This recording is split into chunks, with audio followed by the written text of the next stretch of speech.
Forza Horizon 5 we have a lot of cars, and though most of these cars are great, there are some which don't really serve any purpose whatsoever. Well, in today's video I'll be going through 10 of those cars, so 4,000 likes is the target if you want to help your boy out. And also, I'm not saying that I hate these cars or that they need to go, this is just a list of cars that didn't need to be added, if you get what I mean.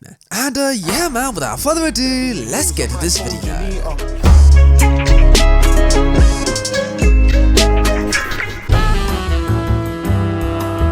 Now we've had this 2015 Subaru Impreza WRX STi for quite a while now, I think ever since Horizon 2 or 3? I don't know, but it's been like close to a decade since we've seen this car. And yes, it's always been a very disappointing car because we've never had customization for this. However, in Forza Horizon 5 we also got the S209, which is the same Impreza as this, but it's a limited edition version which looks kinda cooler and it's slightly more updated and it's more powerful and it's lighter, I think. Anyways, not only is it cooler, but we also had customization for that car. Yep, we got a Varis wide body kit for that car, and it does look pretty smexy in my opinion. Yep, it looks very tasteful, very delicious. I would like to taste it very much. But on this WRX STi, we do not have that body kit, and that's very disappointing. Because surely that body kit would fit on this car, so why can't they include the body kit on all of the cars? Like, surely that makes a lot more sense. So yeah, but the fact that we don't have that body kit for this version of the car does make this car pretty useless. Now we've had the Rimac Concept 2 in Forza ever since Horizon 4, which is quite a while now. And you know, this is a great car. I mean, I'm not a huge fan of EVs, but hey, this car is really fun to drive. But last year, we actually got the Rimac Nevera, which is basically meant to be the production version of this car. And yeah, man, it's identical to the Concept 2, except it has better looking wheels and it actually has driving modes as well. Yep, with the Nevera, you actually have like a drift mode and a race mode, I think, where you can like switch from rear-wheel drive to all-wheel drive, and it's really cool. But with the peasantly Concept 2, you don't get that. You only get a car that you drive without any driving modes. So yeah man, ever since the introduction of the Nevera, the Concept 2 is looking pretty useless. So yeah man, if I had the option to trade my Concept 2 for Nevera in this game, then I would do that in a heartbeat. Now in Forza games ever since Forza Horizon 3, we got the V2 Hoonigan Mustang, otherwise known as the Hoonicorn. And you know, this is a really cool car. It's driven by Ken Block, rest in peace, you legend, and yeah, it's a really cool car. But from Forza Horizon 4 onwards, we actually got the Gymkhana 10 variant of the Hoonicorn, which is completely identical to the Hoonicorn that we had before, except this one has a slightly different livery. Yep, even the interior is identical. It's literally the exact same car but with a different livery. So if you have the old Hoonicorn like this in Forza Horizon 5, you can go to find new designs and find a Gymkhana 10-1 pretty quickly, like this. And just like that, I made my very own Gymkhana 10 Hoonicorn. Yeah.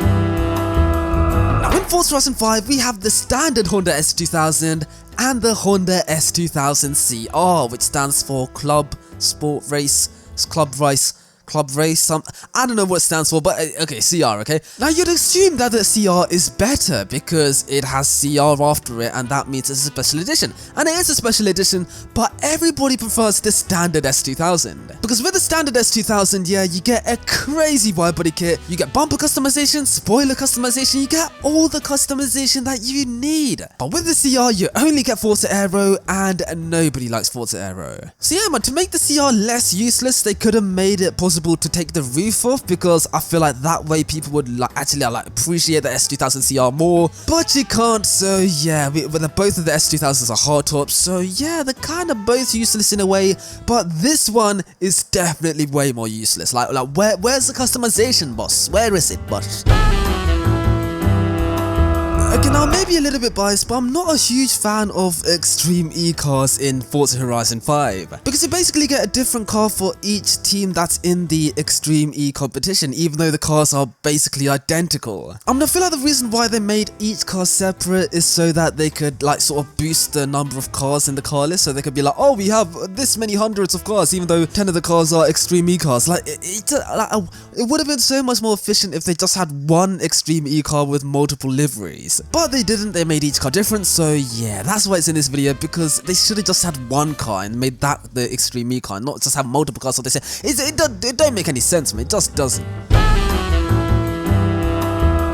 Now in Forza Horizon 5 we have the Hummer EV, which is such a cool car. I actually love this car so much in this game. But the only way you can get this car is through the festival playlist, making this car really rare, and if you want to buy it, then it's gonna be very expensive because people on the auction house will charge millions for this car. But this is no regular Hummer EV, this is in fact the Barbie Hummer EV. Yep, so this is basically identical to the standard Hummer EV, but in the interior the steering wheel looks like a cow. Yeah, everything's basically identical apart from the steering wheel and the name. And guess how much I paid for this car? Well, you're wrong unless you're right, and if you're right, then you're right, because I paid nothing for this car. This was gifted to me for free. Honestly, if you got this car for free like I did, then what's the point of the Hummer EV in the game, like the standard Hummer EV? It's just pointless.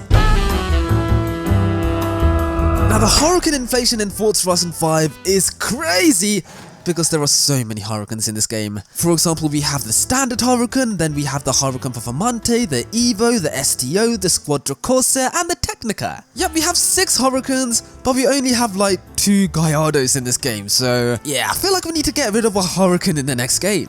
Okay, now the standard Huracan has customization, the Squadra Corsair is a race car, and the STO is really cool, and the Technica looks different, so let's let all of those pass. And that leaves us with the Performante and the Evo, which both have identical engines, but the Huracan Performante looks cooler and is lighter, making the Evo the worst Huracan in Horizon 5 in my opinion. And also, is this just me or does the Huracan Evo look so weird? Like, it looks like a Sterato without the off-roading capabilities, if you get what I mean. Like, I don't know, it just looks weird. So yeah, preferably I would like to keep all of the Huracans in the game, but if we were to get rid of one, it would be the Evo in my opinion.